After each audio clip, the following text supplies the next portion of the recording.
Good evening, everyone. Thank you for joining us tonight for our RiverWatch Fall Speaker Series. For those who are not familiar with the Illinois RiverWatch Network, RiverWatch is a community science organization that trains volunteers to monitor water quality in their own communities. The mission of RiverWatch is to safeguard the future of Illinois rivers and streams through stewardship, education, and sound science. Before we get started, I ask that you keep your microphone muted during the presentation to limit the distractions. We will have a Q&A session after the presentation, so if you have a question along the way, you can either put it in the chat box to be answered at the end, or you can save your question and ask it out loud. And now I would like to welcome Jennifer Hammer and Hannah Miller. Jennifer has been leading watershed protection efforts at the Conservation Foundation for over 25 years. As the Director of Watershed Programs, she serves as the lead technical staff for the Lower DuPage River Watershed Coalition and the Lower DuPlain Watershed Group, and co-coordinates the Salt Smart Collaborative. Jennifer is an ecologist at heart, usually carrying a pair of binoculars to look at birds, plants, dragonflies, and all manner of herps with her husband, Ed. Hannah is a watershed project manager working on chloride and water quality. She is the work group coordinator for the Chicago Area Waterways Chloride Work Group and helps coordinate the Salt Smart Collaborative with Jennifer. Prior to joining the Conservation Foundation, Hannah worked in stormwater management in North Carolina. So welcome to you both, and I'll turn it over to you now. Okay. Thank you for inviting us, Danielle. Hannah's got our slides, and just kind of flip through. It's like, we have a presentation that both Hannah and I can do, and we're just kind of going to flip back and forth through different sections of it. So a lot of the work that Hannah and I have been doing up in this region around the Salt Smart Collaborative is what we're going to go through today. And really, one of the most exciting things about working on salt is that really there's a place for everyone to participate, and everyone can be salt smart. Move to the next slide. So the Conservation Foundation, we've been around for a little over 50 years. And as you can see, our mission there is really focused on health of our communities. And we do that through preserving and restoring natural areas and open spaces. We do a lot of work on rivers and streams and watersheds and promoting stewardship for our environment. We're also an accredited land trust here in Illinois, something we're very proud of that really reflects the work that we put into really making sure that our preservation efforts are long-term. The work that we do really kind of falls into four buckets, I guess you can say. We work a lot on land preservation and restoration, so working with private landowners, with public agencies like forest preserves and park districts in helping to preserve land, whether through direct purchase or through conservation easements. A lot of the work that Hannah and I do fall into the clean and restore rivers and streams bucket. So working with local watershed groups, working with residents. Today we're really going to kind of hit on some of the different ways that we're connecting with as many different aspects of the community in general to really attack a particular problem. And then other work that we do here, both at our 60-acre farm up in Naperville, as well as across our region, is environmental education for kids. We get some adults in there as well. And then in general, education, outreach, and advocacy. So we're primarily up in the northeastern Illinois area. We consider our core counties of DuPage, Kane, Kendall, and Will. But then we also do work in Cook, DeKalb, LaSalle, Grundy counties. But we're headquartered at the McDonald Farm. It's actually in Will County. Gotta move my little star there. We'll move on to the next slide. On our land preservation side, we've done a lot of work over the past 50 years in preserving land. well over 35,000 acres at this point, working with, again, forest preserves and park districts to purchase land, working with private landowners, or conservation easements. You can kind of see the map there across 8 counties. And then on the watershed side, we work with watershed groups in different ways. With the watershed groups there with the logos on them, so the Chicago Area Waterways Chloride Work Group, the Lower Des Plaines Watershed Group, the Lower DuPage River Watershed Coalition, and the DuPage River Salt Creek Work Group. We actually provide staffing, professional staffing for those watershed groups. So they're their own entities, and they contract with us to provide staffing and guidance. And it's a really great partnership. Definitely helps us meet our mission of clean water, but also it really builds a great set of resources for these watershed groups as we share staff and resources across those watersheds.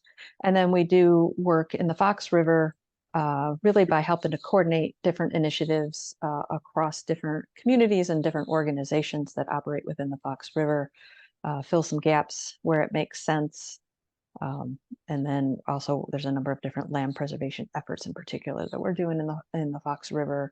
We actually own a couple of different parcels down in LaSalle County along the Fox River that we own and manage.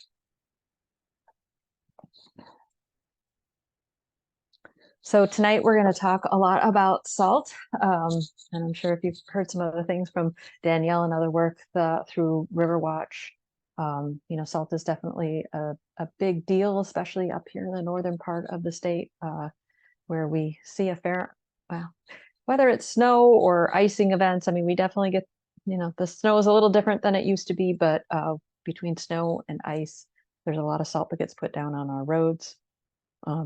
And it is definitely an issue in our region. I think it's an issue in any urban area that gets salt.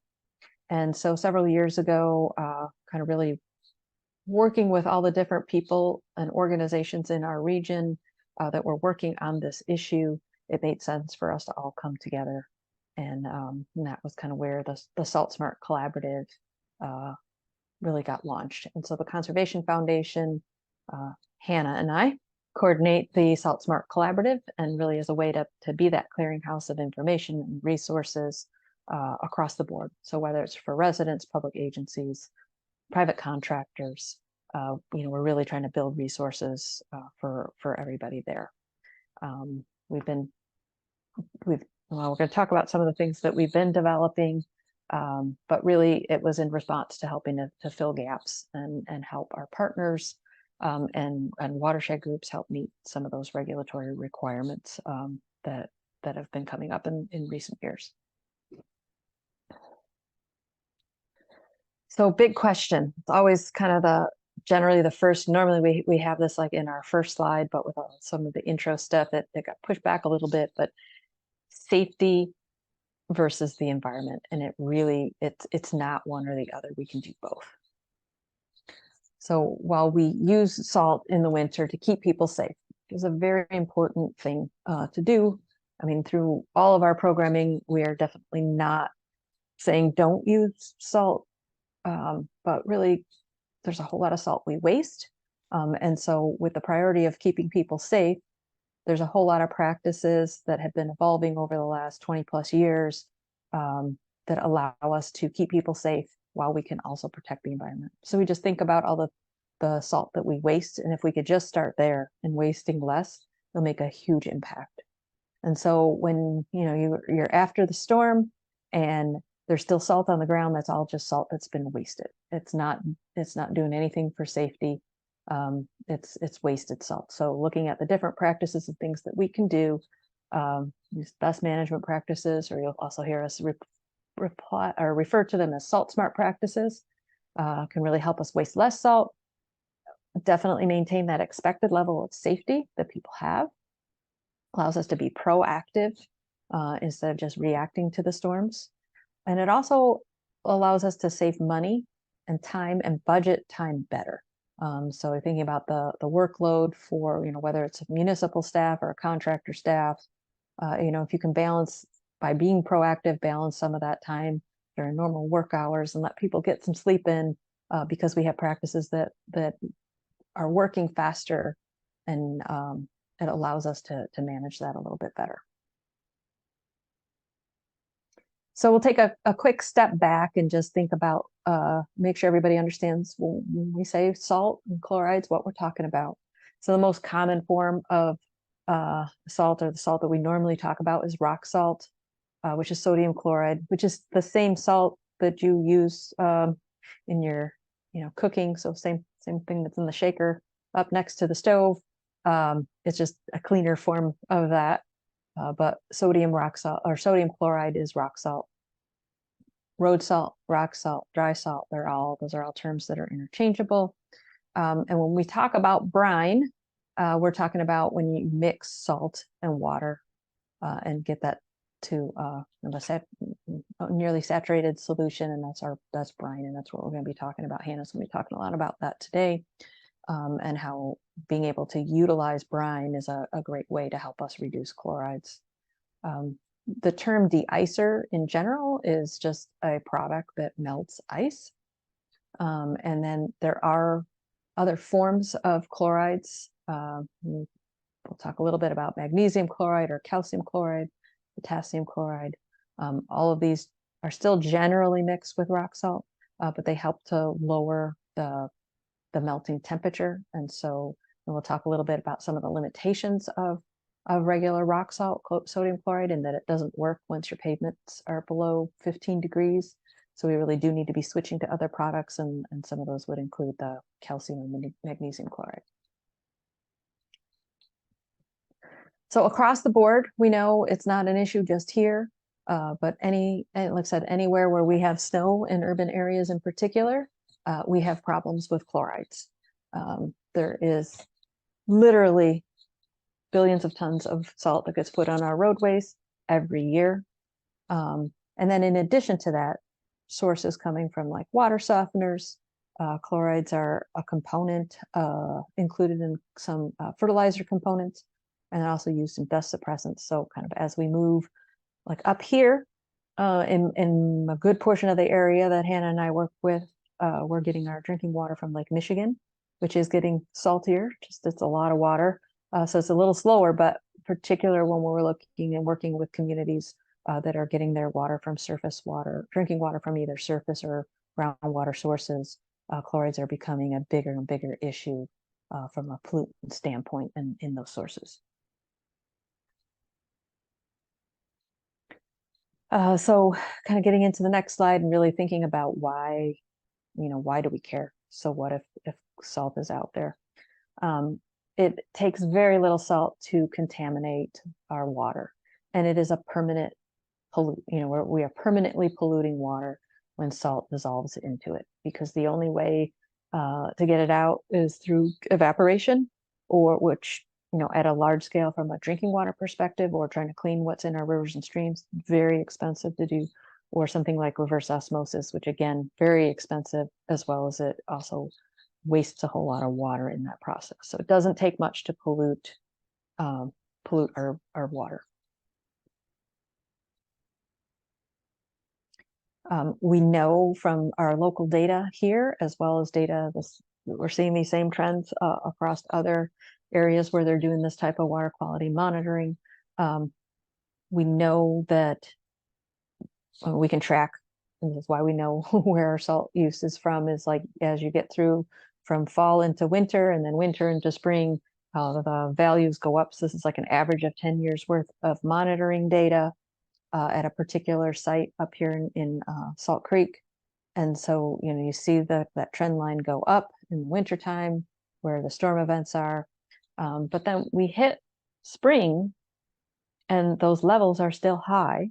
And from the data that we have across our region, comparing water chemistry data to our fish and bug data, we know that we see impacts to fish and bugs all the way down at 150 milligrams per liter. And so that time in the spring where we're well above that 150 milligrams per liter, we see impacts to aquatic life.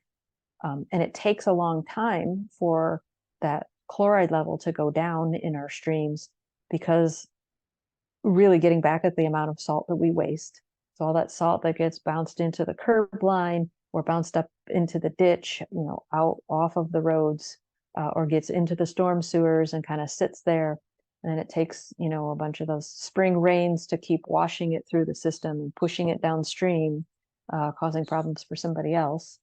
But it takes a long time for all of that to wash off of our landscape. And that's the most critical time for fish and bugs when they're reproducing. So you have the egg and larval stages, and that's when they're really most sensitive to chlorides. So there's a lot of impacts of chlorides on the natural environment. So we just, we're talking about the aquatic life, so our fish and our bugs, but they are also impacting our freshwater mussels. They impact amphibians. And you think about, amphibians really kind of breathe through their skin. They're very sensitive to anything that's going to desiccate them. And that's exactly what salt does when they come in contact with it. So if it's in a parking lot that they happen to be migrating across in the spring when they're moving from one pond to another, it literally just dries them out. It has a big impact on our vegetation, whether it's in our yards along the roads or in our natural areas. It changes how our soil functions.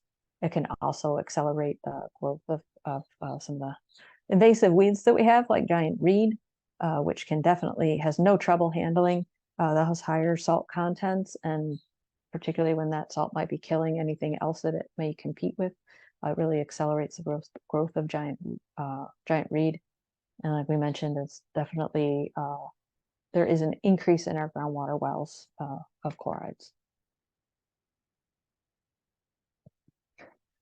And then the other piece of it, which, it's like people kind of know it, like we've been referred to as, part of the Rust Belt, really across the snow belt of the country. Of course, our cars aren't made so much of metal anymore, so that helps a bit from that perspective, but anything that's made of concrete and metal is impacted by chlorides. And so when you think about, whether it's roadways, parking decks, driveways, sidewalks, buildings that, are made from some sort of concrete mix, and then all the steel that's supporting those infrastructure that way, but also, whether it's the steel posts that are supporting awnings or light posts or garbage cans, handrails, anything outside that is metal is impacted by chlorides. And there's a lot of cost that's associated with those repairs, which really gets us to also thinking about what the true cost of using road salt is. So beyond the cost of how much does it cost to buy a ton of or a bag of rock salt or a ton of rock salt, what it costs to put that salt down on our roads and on our parking lots. That's just the first initial cost. But then the damage that salt does to, again, our infrastructure, our vehicles, our aquatic life, vegetation. Think about how our pets are impacted by it. And I had wastewater treatment plants in here, in that what's in their permits from Illinois EPA is based on the health of the stream. And so if we're impacting the health of the stream with our chloride use, those permits become more stringent. And the more stringent those permits are, the more it costs to build treatment plants or upkeep treatment plants. And then ultimately that cost is, passed on to you as a ratepayer. So it's like there's all these different pieces that are impacted by the, how we are using chlorides, and that cost, it adds up. I forget, Hannah, do we have that on the next slide? No, so just really quickly, like a study that had been done up in Minnesota really equates. So for every ton of salt that's purchased, that there's a range of cost associated with that of between $1,700 and $17,000 per ton of salt that we put down.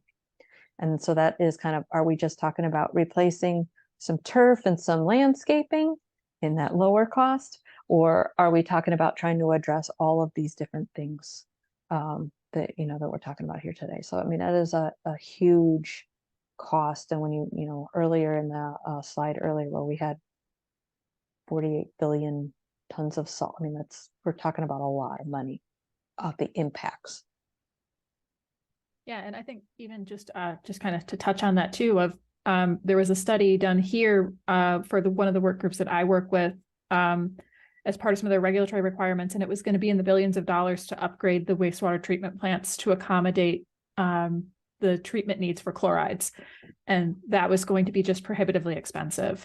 So there's a lot of these things that Jennifer talks about are these impacts are absolutely kind of prohibitively expensive to kind of fix and repair. So the good thing with this, though, is that from a perspective of what we can do, there's so much that we can do, which is awesome. And I love talking about it from that perspective, because it's about finding what your why is for making a difference.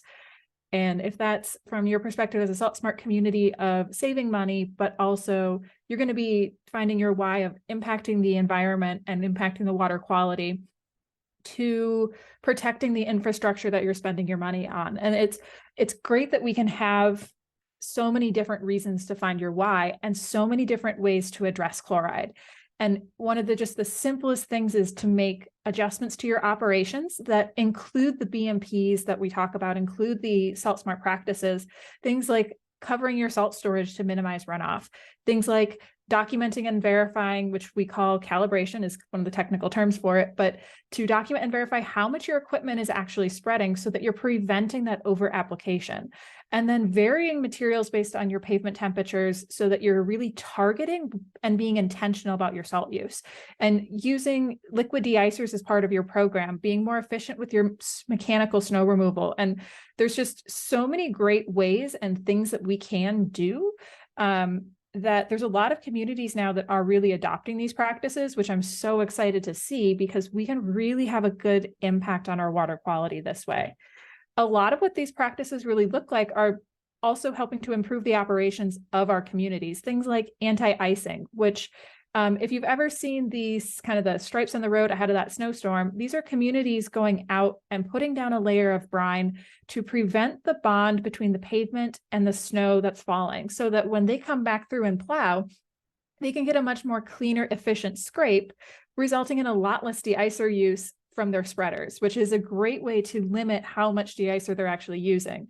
And then when they're set up with anti-icing, often they're using pre-wetted salt, which is adding salt brine to the dry salt so that it doesn't bounce and scatter as much on the roadways. And they're able to really be a lot more intentional about how much they're using, because they're losing a lot less. They're not losing the salt to the bounce and scatter. And then once they're really set up with that anti-icing, we're seeing a lot of communities using liquids as a de-icer as well. So using salt brine, because it's actually that salt is now dissolved and it's not needing to, that granular material is not needing to go into solution as quickly, not needing to go into solution, which is a great way for them to use that brine to have more an immediate effect on the de-icing, which is another really great way they can help improve their operations, provide their level of service that their communities expect, but with less material, which is protecting the environment, protecting our infrastructure, and saving a lot of these communities money, especially from a materials standpoint. And there's other ways that they can do this. Segmented blades, a great way to get a cleaner scrape on the pavement surface, where those blades are kind of chunked up into little segments so they can really conform to the pavement surface. We have a great video that was done. I think it was, is Hanover Park, Jennifer? Correct me if I'm wrong. Maybe I'm right. Hanover Park, great. Yes. Awesome. Where they did a really great video on that benefit. And I think one of the benefits that we kind of don't always think about is the effect on our plow drivers, because they have those segmented blades on their plow cutting edge, and they conform better to the roadway surface. There's less vibration, there's less noise, and it's a little bit more of a pleasant experience for the plow drivers, as it's just not as loud, not as kind of taxing on them for those long hours that they're in that truck. But really, one of the BMPs that I really think is probably two of the most important things that our Salt Smart communities can do is to communicate with their communities about what the conditions are and that their plows are out doing their job. That's a great way to help kind of remind people that they're out there doing what they're supposed to be doing, how to help people be a little more cautious on the roadway, but also to know that they have a snow and ice plan. Many of our communities keep a snow and ice plan up to date. They'll update it on a regular basis, which is a great way to, again, kind of think about that they're not just going into these storms blind. They really have a plan, and that they're following a set of actions that they're needing to do to provide us with safe roads, but reduce salt use. So whenever we talk about the BNPs, this question always comes up, and it's one that I like talking about because it's beet juice, and everyone thinks the myth really is beet juice is an alternative to road salt. And unfortunately, it's not as all cracked up as all great it is that it's supposed to be. The good thing about beet juice is that it isn't, and other carbohydrates, which are just sugars, that's all we're thinking about here, are additives to de-icer. They really improve that performance. So because they're sticky, because they're sugar, they really help the dry materials and even brines stick to the pavement surface. And that really helps keep that salt where it needs to be to provide that safe surface and do its job, not bouncing around on the pavement, not getting kicked up by cars, which really makes a big difference in that salt's performance. And if you've ever put a can of Coke, regular Coke in the freezer, and a can of Diet Coke in the freezer, that can of Coke, because of that sugar, it's going to take a lot longer to freeze, depending upon the temperature of your freezer, whereas that can of diet soda will probably freeze solid pretty quick. So it's reducing that freezing point for the salt brine and for the de-icers, which can also mean that you can use a lot less salt because it's going to be providing a better performance at those different temperatures, which is, again, a really great way to reduce the amount of salt you're using as an additive and as a performance improver, not as a de-icer all on its own. So one thing that we're seeing for our communities are some chloride regulatory issues that are coming up here in Illinois. So these watersheds on the screen here are ones that we work in, that we're familiar with the chloride issues in, but chloride regulatory issues are coming up especially in Northern Illinois. But one thing we're seeing it in is that our NPDES permittees are seeing it in from a TMDL perspective, which is a total maximum daily load, which comes back to kind of what Jennifer was talking about with that wastewater special conditions, of how much sort of chloride they're seeing in the waterways and impacting the aquatic life to kind of help with kind of reducing what those maximum daily loads need to be for the pollutants of concern. We're seeing it showing up in MS4 permits, as well as MS4 permitted communities need to have their road salt covered. We're also seeing it as one of the newest regulatory mechanisms here in Illinois is the time-limited water quality standard for chloride, which covers the kind of the orange and purple areas and the lower half of that purple area especially. Both of those watersheds are impacted by the time-limited water quality standard for chloride, which is a 15-year variance to the current state standard, but all of the communities that are permitted under that are having to adopt these best practices and put in place mechanisms in their operations to help reduce the amount of salt they're using, to help reduce the amount of impact on our water quality. And so we're hoping that from these regulations that we're going to be seeing some water quality improvements out of this, but these changes take time. A lot of our communities, the change is going to be a little bit on the slower side, but they're wanting to make these changes because they get a lot of great operational improvements out of them. It just takes time to improve these things. So there's a lot of things that our communities can do now that they can help to kind of improve from a salt smart perspective.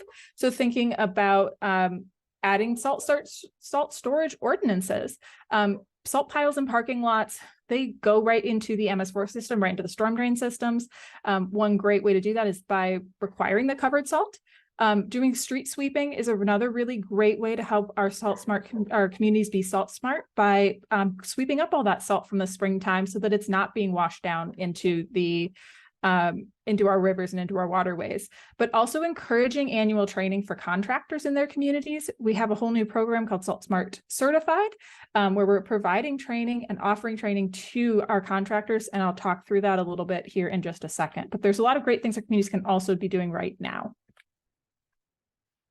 So annual training is one of those things that from the Salt Smart collaborative perspective, we really help to offer these opportunities to our communities.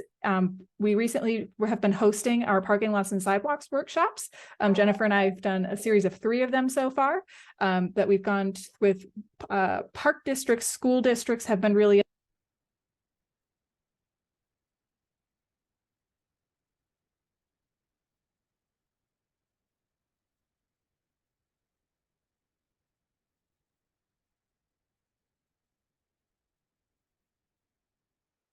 Okay, we're gonna try it this way. Hopefully you can hear me again. So we've been offering these trainings, which has been really great. It's been, we've had some really great responses to them. But we also offer these trainings in partnership with other partners, watershed groups and stakeholders. We have brought Connie Fortin down from Minnesota to do roads workshops as well. But we've also been hosting, let's see if this works. Let's see if also have been hosting what we've been calling mentoring sessions with some of our watershed work groups, where we're bringing the communities together to educate on different topics. So like we've had talks on liquids, which you can see down on the lower right side or lower left side, where they're talking through the brine makers and the brine that this community is using with other communities to help educate on this. We've also had calibration workshops, as calibration is something a lot of our communities struggle with right off the bat, as it can be confusing. And how do I document and verify what my equipment is spreading? So we've had some experts brought in to help educate our communities on how to calibrate their equipment. So there's a lot of great resources out there, and we're trying to, as sort of the Salt Smart Collaborative, be a great connector for our communities and for others to help make reductions on salt. But there's a lot that you can do at home too, which is something that I love talking about with salt too, because there's something that everyone can do. It's getting ready for winter. So thinking about rerouting those gutters and making sure your drains are all clear of debris if you have any storm drains near your house, identifying any uneven surfaces that you might oversalt during the winter time. And there's just a lot of ways that you can kind of take an ounce of prevention to prevent a lot of overuse of salt during the winter time. But it's also using the right tools for the job. So if you have that light fluffy snow, brooms are great. They work really well to get a nice clean surface. Shovels are great, and snow blowers are great for that heavier wet snow. The same thing turning to an ice scraper when you need to scrape ice. We've got a lot more ice buildup. There's a lot of great tools, and it's about just choosing the right tool for the job that you're needing to get done. But it's also making sure that you're clearing as much snow as possible. And it's getting that if you don't need to use the salt and you can clear as much away as you can and have that safe surface that you're comfortable walking on, then you're done. Your job is done and you don't need to turn to that salt, which is a great way to think about it, of really turning to those physical tools to really help remove as much snow as you can before even turning to the de-icers. So it's thinking about, once you've cleared all that snow, of how much do I actually need to use and where should I salt? One thing that we really like to talk about when we talk about salt is thinking about only applying salt where you need it, rather than just throwing it out across every sidewalk, driveway you have. So thinking about where your cars drive and where people walk. So if you have an unused section of sidewalk, like I have a sidewalk that kind of runs along the side of my house, we never use that during the winter time, especially. So we'll shovel it to make sure that it's not building up snow, but we don't salt it because we don't walk there. Whereas we might put a little salt out between our garage and our house. So it's thinking about only using how much you need to get the job done, and only putting it where you actually need it. We have these great Salt Smart cups that we love handing out at events and connecting with our communities to have them hand them out as well, because it has those instructions on the back of how much salt you actually need. So that single 10-ounce cup will do enough for at least 10 like big sidewalk squares, or about a 2-car driveway, which is a lot less salt than a lot of the bags ever recommend. But it really does help to get the job done because you're only using exactly what you need to do. And so we have some great resources here on our website. One is the More is Not Always Better PSA, and I'm not sure if it's going to play with audio. We can try, see if it'll work.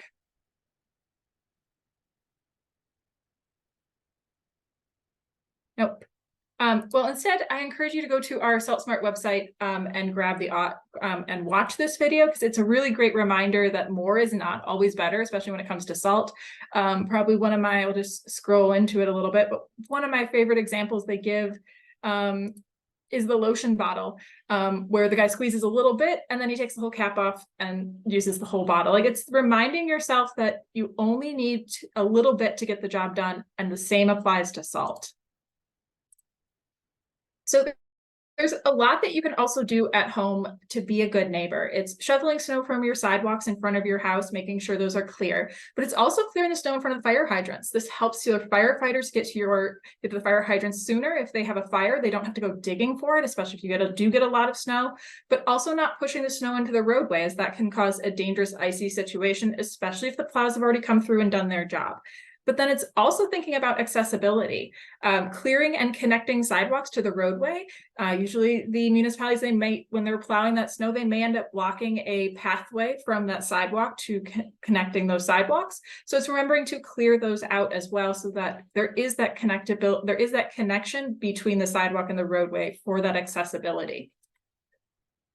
It's also about being that conscientious commuter. So thinking about how you can stay safe on the snowy streets. If you can, are you able to work from home today? Or are you able to go in late, especially if there's a snowstorm? Are you able to put off that trip to the store until later? Do you actually need to be on the road while the plows are out there clearing, or can you wait until they're done?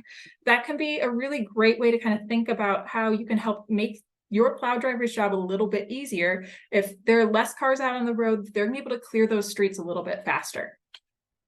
And if you do go out, it's remembering to be prepared during the winter time. So building in that extra time, knowing the roads may not be completely clear if you do need to go out, but also having a winter emergency kit just in case something happens. We have some great resources on SaltSmart of reminding you of what you might need for that winter kit. But it's also thinking about driving, of just remembering to be cautious while on the road. Think about when there's snow, go slow, keeping your good stopping distance, and not using the cruise control since your tires may spin out on icy roads. But it's also not crowding the plow, because the plow might be spreading salt. It's going to be going slower. These plow drivers are out there working really hard. They're working 12, 16-hour days to get a lot of the roads clear and trying to work as hard as they can to get the roads clear. One of the things that we always hear from our plow drivers when we ask them what they want other people to know is they want people to stay clear of their plows so that they can get out there and get the job done. And it's being careful once you get out there. It's reminding yourself that you do need to be cautious and wear appropriate footwear, and think about waddling like a penguin, being cautious on those icy surfaces. As if we are using a little less salt, it may take a little more time to get the job done, but we are out there working on getting those safe surfaces done, but just being more cautious while you're out. Well, some of our resources, we've kind of started to take them on the road, which I'm really excited to see. We have 2 sets of these SaltSmart and You exhibits that we are putting out in our region. It's going to be starting here in Joliet, and the city of Evanston as well is going to be starting it.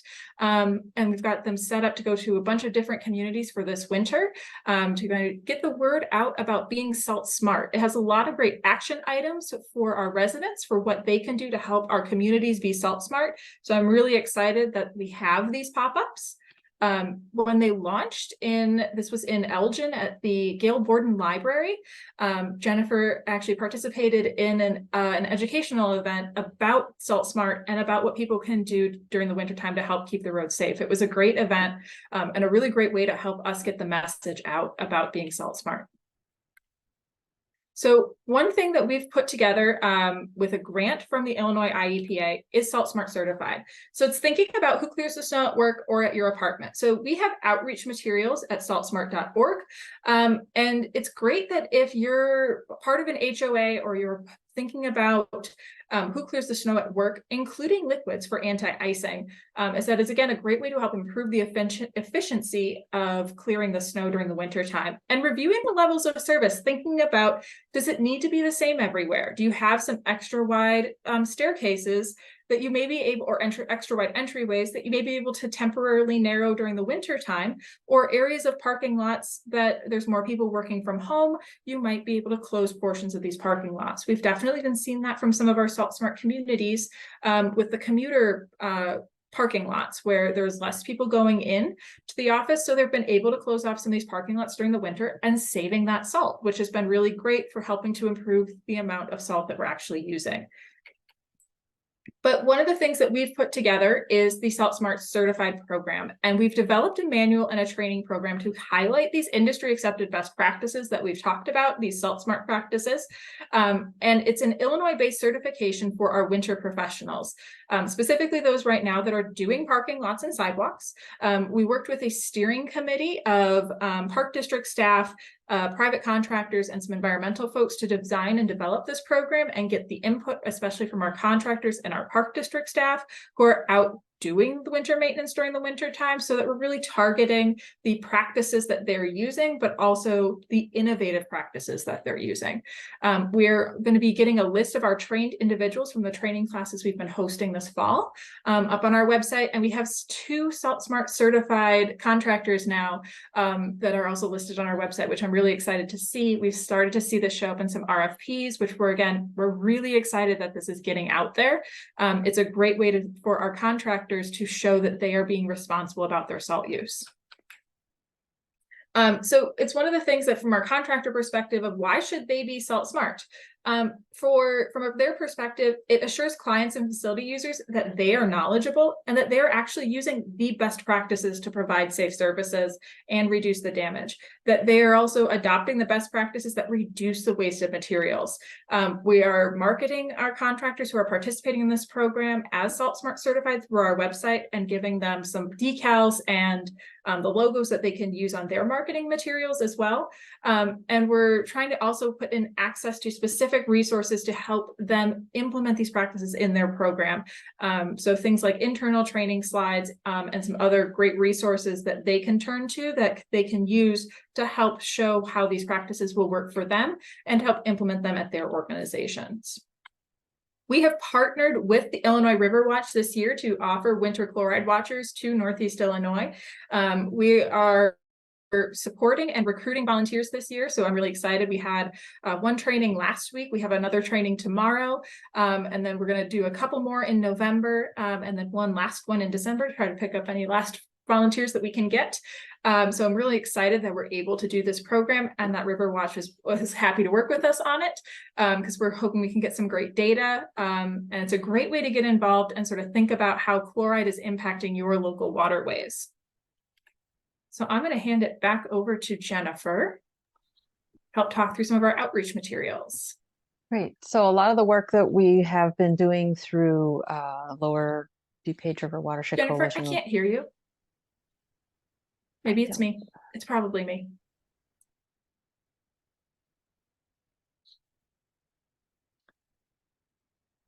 Go ahead and give it a try. Let's see. It might have been me. Is that any better? That's great. Okay, cool. So the work that we have been doing with Lower DuPage and Lower Des Plaines and now with Hanna's cause, the Chicago Area Waterways Work Group, we've had a lot of focus on developing outreach materials for communities to use, and whether it's kind of communities, a big C, you know, actual municipalities, but also other communities. So whether it's an HOA community or other environmental groups who are looking to share information through newsletters or social media. And so at saltsmart.org, we have a whole lot of materials in a lot of different formats available. So go to the next page. So we have a number of blog posts, and we add a few more every year. Also, we're working on those right now.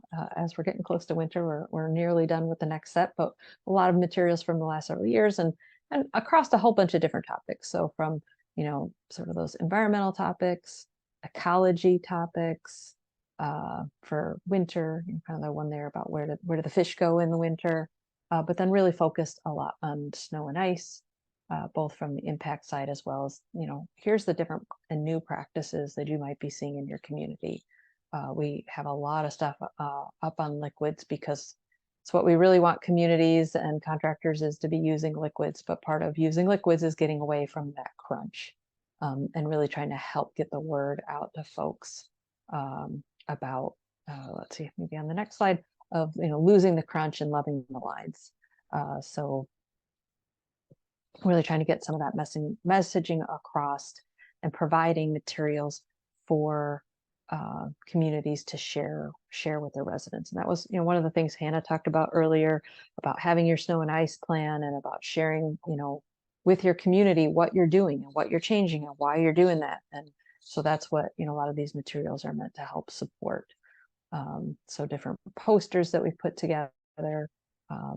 A new one that we had, kind of the most recent one we had, actually was last year, was even just some simple tips, I guess you could say, from some of our communities, and just something I hadn't really thought about, but makes a ton of sense. Obviously, we ask, you're asked not to park on the road once there's, an inch or two of snow, depending on the community you live in, because they, want those cars off the street so the plows can come in and do a good job. But also, thinking about your garbage cans. If it's snowing on garbage day, and if you put your garbage can out in the street, now the plow has to go around the garbage can, around cars, and that makes their job harder to do. And so thinking about keeping your garbage can, on the curb, and keeping the streets clear so the crews can get their job done. So, just simple reminders for folks. We had a lot of fun a year or two ago working on our comic strip. We've been talking about maybe making an addition to that to continue on with it, because we've definitely got a lot of feedback on that. And it's just a fun way to help, kind of get the point across about using all the tools in our toolbox. And the salt is not the first thing that we should be going to. How important it is to clear as much snow off of, whatever surface before we turn to thinking about salt. We have some different handouts that we've done with bookmarks. We have these cool salt cups. So kind of the idea that, this little 12-ounce plastic cup has enough salt in it for like 10 sidewalk squares, or a 20-foot section of driveway. On the back side of it has a little, talking about how to have that salt separated out and spread out so it's not all clumped together. We have links to that PSA that I mentioned, as well as some webinars and some other videos. And we also have a lot of materials, for some of the more technical audiences. Some other things, specifically for communities to be using is, some of the kind of frequently asked questions around snow and ice removal. And so it kind of gets to some of those things that Hanna had mentioned about, like not pushing snow back out into the street. Most communities actually have that in their ordinances, that it's illegal to push your snow out into the street. And if you think about it, if the plow's already gone by and now you push snow back out into the street and it melts a little, it turns to ice, now you've created like a dangerous situation right out your driveway. And so, really thinking about that. And it's just reality. Like when the plows come by, they can't go like in and out of everybody's driveway. There's just no way around having snow from the plows kind of piled up at the end of your driveway. So this is just our part of what we have to do in our own shoveling, but also getting at some of the other level of service discussions about, and this is part of that snow and ice plan too, like they don't have enough plows to get everything done all at once, so they have to prioritize. So that's why, like if you live near the hospital, your street's probably going to get done pretty quickly. Because it's, get to the hospital, to the fire department, police department, schools, like those roads are going to be the first ones to be cleared. But then, thinking about when, if you live on a cul-de-sac, when are you going to see that plow truck? And some of the other things about just how trucks are moving around, why don't they have their blade down all the time? They have their routes, they have their systems, and so they're out there doing their job. But there's a lot of like easy things that if we can communicate these things a little bit better, it might help answer some of those questions before they become complaints, and give people confidence in the work that's being done. So I think, yeah, that gets to the end of our presentation tonight. We're happy to answer any questions. And if you want to just go ahead and unmute yourself if you have a question, or if you think about something later, you can send it on to Danielle and she can definitely get it to us up here. And otherwise go to saltsmart.org. There's a ton of resources there. And if your community does something really cool this winter with talking about snow and ice, please send us a snapshot of it.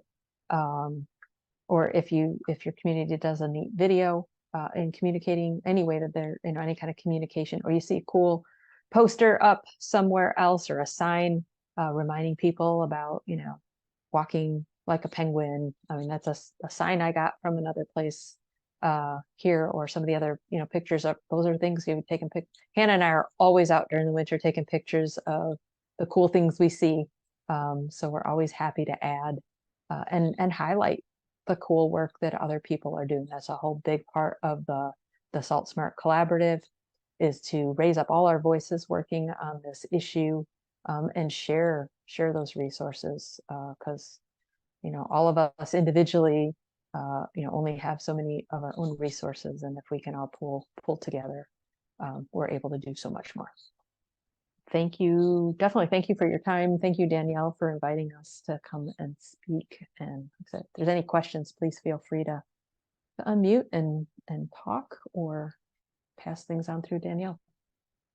Jennifer and Hannah, thank you very much for coming and speaking with us tonight. Yeah, again, if anyone has questions, now's a great time to ask, because you've got probably most of the salt expertise in the nonprofit space is represented here a little bit, at least. Yeah. Okay, so we do have a question here. Is information from the more southern counties useful as control data?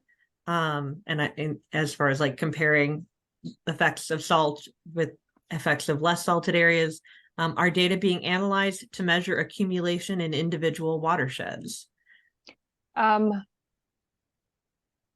So, I mean, the upside of streams is that they flow downstream. So eventually you guys down in Southern Illinois are getting all of our salt down the Illinois and Mississippi River, unfortunately. But looking at, because we're getting that annual pulse of salt in every winter, we definitely can track those impacts. And looking at the challenge that we have is just looking at that data that has both the water chemistry data and the fish and bug data, and being able to have that paired. And so we have been able to work a lot with Illinois EPA to get data from them to utilize in that. And then we can also look at looking at the different, we look at different watersheds across kind of all of northeastern Illinois. So being able to get out of that kind of urban area and getting into some of the more rural or agricultural areas, we definitely can see a change in those chloride levels. But yeah, that's been the nice thing too of what we're really excited about joining the Winter Chloride Watch, is to help to fill out some of those data gaps up here, and then to be able looking at the data that you're getting in other parts of the state. So speaking of other parts of the state, down, if you get relatively far south, maybe there's not as much need for some of, we get snow sometimes down in the St. Louis region and further south, but not nearly as much. But there's other communities like the Rockford area. Have you been in communication with anyone there as far as kind of spreading these resources that direction in another adjacent urban area? Yeah, and that's kind of some of our next steps. So we were literally just finished our 319 grant, still writing the final report for it, for developing that training and certification program. And some of those next steps is to connect through with we have friends up in the Rockford area, around Peoria, Springfield, and both through watershed groups as well as through our connections through our land trust partners across the state and other watershed groups. And so that is definitely part of the next step of sharing this information more broadly, figuring out how to work into Hannah's schedule and my schedule to be able to go out and do these trainings. Being able to do them virtually is really nice. But we did an in-person training yesterday, and it is a totally different feel. And so it is really nice to be able to do that if we can. But it's the next steps. is the next steps of being able to get up into those areas where, you know, Rockford is a relatively easy one for us, and they're relatively speaking pretty similar to us in our, you know, especially when you're in the sort of Rockford proper area. But then as you get, you know, a little bit further south, even in the central part of the state, they may not get quite as much snow, but there's a lot more icing events. And that transition, I mean, when I used to work for the state a long time ago, it was like, that was like the worst thing, was driving from Springfield to back to home, of like, it's raining and now it's freezing rain and now it's sleeting and now it's just ice. To, you know, snow finally when you get home, and it just like you get every bit of that winter weather between the, you know, central part of the state and getting up into here. So that's where, I mean, we knew, and that was a lot of discussion around putting the resource together and making it a statewide relevant document. And so all of the practices that we talk about can be used across the state, and may actually be easier, and maybe actually easier for those communities who don't see as much snow, to be able to be using liquids instead of having granular material on hand. So, you know, there's those opportunities, you know, from that sort of definitely the municipal side. But then we had a lot of discussions around the contractor side, and more what the differences were between urban and rural, and it's like, but we're talking about parking lots. So, you know, if it's the church parking lot in a small little town, it's not much different from an expectation standpoint than like the church parking lot in an urban area. I think the biggest thing is blowing snow, and how to deal with blowing snow, and some of the concerns around that, which, I mean, we still see in our region, and there's, you know, we have discussions around, you know, what to be thinking about if you got, especially that light fluffy blowing snow. You know, some different thoughts on that. Okay, great. I'm not seeing any other questions. Last chance, everyone, to type something or unmute yourself. Well, if nothing else, no one else wants to talk. Thank you for the great presentation again, and thank all of you for joining us tonight. Before you go, I do want to mention that Winter Chloride Watchers and the Conservation Foundation each have a couple of virtual training sessions coming up for the Winter Chloride Watchers program between now and December 6th. You can find links to the registration for these on our RiverWatch website on the events page. And then also our final speaker series event of 2023 will be 2 weeks from now on Wednesday, November 8th at 6 p.m. Justin Shu of the National Great Rivers Research and Education Center will be joining us with 2 of his amazing interns to talk about the importance of controlling bush honeysuckle, and then their research on better ways to monitor and manage this invasive species. You can register for this and all sorts of other programs on our webpage, or you can find things on our Facebook page. With that, I hope you all have a lovely evening. All right. Thank you. See you later. Thank you.